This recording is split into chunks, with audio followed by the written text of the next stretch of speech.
Ou ça te donne l'envie de vouloir venir te justifier. Et là, c'est le danger, le piège. Là, c'est le piège qu'on t'étend. Dès que tu lis ça, tu dis que non, je ne peux pas tolérer ça, la vérité doit jaillir. Tu prends ton téléphone, tu fais aussi le direct, non, tous sont connectés. Tu parles, non, il était venu en 2015, on note. Machin, il travaille, machin. Dès que ton direct finit, eux, ils font maintenant leur direct. Alors, je viens de suivre le direct de monsieur, voilà. Je vais d'abord vous relater le récapitulatif de ce qu'il a dit. En fait, on pensait qu'il n'a fait qu'un an, mais il avait fait 3, parce que lui-même, il a dit que c'était en 2015. Et c'est relancé.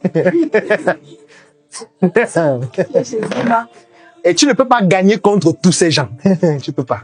Tu peux pas. Le prix à payer. Il y a parfois, nous, qu'on avait des problèmes, pour se consoler, on disait que non. Si Eto n'est pas encore mort, c'est que ça va. Oui, Paul Biya, par exemple, Paul Biya. Si ce monsieur est encore vivant, c'est que nous, on doit travailler seulement. Que c'est grave. Parce que tous les gestes que tu fais, et même quand tu ne fais pas des gestes, c'est interprété. Si tu parles, c'est interprété. Si tu ne parles pas, on dit, vous voyez, depuis, ne dis rien. Ne dis rien.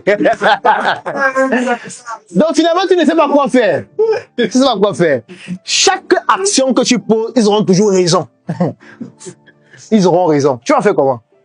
Tu vas venir à la télé te justifier chaque jour. Dès que tu dis que émission de télé, ils s'asseyent, ils prennent les cahiers.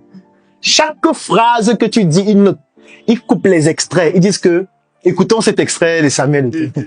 Tu parles, après il commente, que vous voyez, c'est un bandit. Comment vous allez faire? Comment vous allez faire? Est-ce que vous allez pouvoir supporter ça pendant 5 ans, pendant 10 ans, pendant 20 ans? Parce que laissons même l'aspect d'Internet, prenons l'aspect dans votre famille. Parce qu'on parle sur Internet, vous allez penser que bon, moi je ne suis pas sur Internet, moi je vends sur mon marché, je n'ai même pas de compte, je suis seulement au calme. Non, il n'y a pas au calme quand on a un projet. Parce que dans ta famille, les gens voient que tu vends. Les gens voient que tu as 2 boutiques, tu vois qu'ils ne voient pas. Les gens voient que tu as de l'argent, tu as une voiture. Les gens voient que tu t'en sors. Donc du coup, les gens te demandent un peu plus. Les gens te sollicitent un peu plus. Quand il y a des obsèques, on dit contribution, tout le monde veut voir ton montant. Tout le monde veut voir combien tu as cotisé. Parce que les gens, chacun peut mettre 2 000, 3 000, 4 000. Dès qu'on voit ton nom, 7 000, on dit hey! Dans le riche, il met 7 000.